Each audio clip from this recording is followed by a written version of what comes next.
எனக்கு கொய்யாக்காய் என்றால் ரொம்ப பிடிக்கும். சாப்பாட்டில் விருப்பம் இல்லை, சாப்பாடு விருப்பம் இல்லை. சோறு இப்படியான உணவுகள் என்னவோ சோறு அவிகிற மனமே பிடிக்கதில்லை இப்பொழுது. ஃபேட்டி லிவர் பிரச்சனை இருக்கிறது, டயபெட்டிக் இருக்கிறது, கொலஸ்ட்ரால் இருக்கிறது, மூட்டு வருத்தம் இருக்கிறது, முட்டு வருத்தம் இருக்கிறது. எல்லாமே ஒரு பெரிய பட்டியல் இருக்கிறது.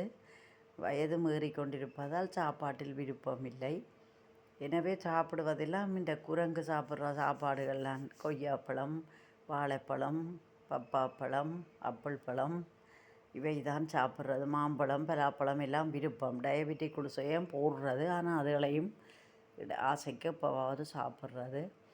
எனவே இந்த அன்புக்குரிய ஒரு அக்கா அல்ல, உண்மையிலே எனக்கு ஒரு முறையில் சிறியதாய் முறை, சித்தி முறை, இன்னொரு முறையில் மச்சாள் முறை, 2 வழியில் 2 முறை.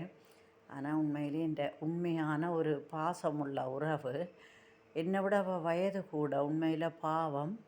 எனக்கு கொய்யாக்காய் விருப்பம்ன்றதுக்காக தான் ஆஞ்சு கொண்டு வந்து வீடு தேடி கொண்டு வந்து இப்பொழுது தந்துட்டு மிக அவசரமாக அலுவல் ஏதோ இருப்பதாக சொல்லிக்கிட்டு போகிறா. ஆனால் நான் நினச்சி பார்க்குறேன், இந்த அன்புக்கு நான் எப்போதும் அடிமைதான். எத்தனையோ பேர் இருக்கிறார்கள், என்னுடைய உறவினர்களும் இருக்கிறார்கள், எத்தனையோ விதமான மனுஷர்கள் இந்த பூமியில் இருக்கிறார்கள். உண்மையில் பொருள் தாராளமாக இருந்தும் அதை மறைச்சு தன்னுடைய உறவு கொடுக்காமல் தனக்கு பிடித்தவர்களுக்கு மட்டும் கொடுப்பவர்கள் இருக்கிறார்கள். அப்படி இருக்கும்போது இந்த உலகத்தில் இவ்வளோ நல்லவர்கள் இருக்கிறார்கள்.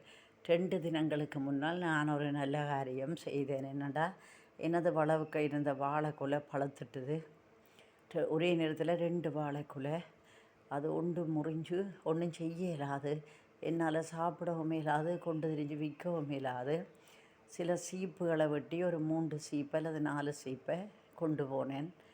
டவுனுக்கு கொண்டு போய் பார்த்தேன். ஒரு பிராந்தையிலே 2 வயோதிப பிச்சை எடுத்து கொண்டிருக்கிற பெண்கள் சரியான உடுப்புகளும் கசங்கி வாடின முகத்தோடு இருந்தார்கள்.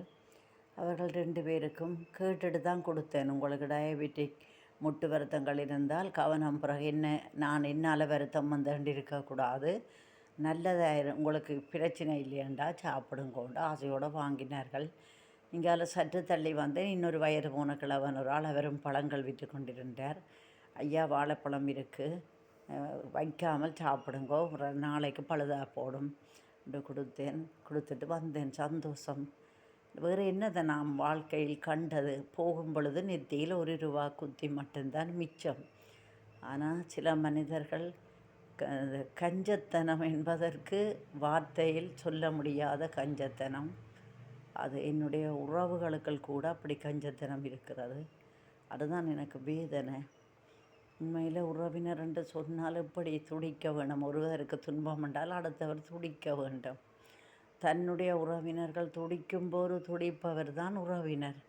தன்னுடைய உறவினர் துடிக்கும்போது மகிழ்ச்சி அடைபவரோ, சிரிப்பவரோ, நகைப்பவரோ, பரிகாசம் செய்பவரோ ஒருபோதும் உறவினராக முடியாது. இதனுடைய மன ஆதங்கம். மனிதர்கள் எப்படி இருக்க வேண்டும், எப்படி இருக்கக்கூடாது என்பதற்காகத்தான் இதனை நான் குறிப்பிடுகிறேன்.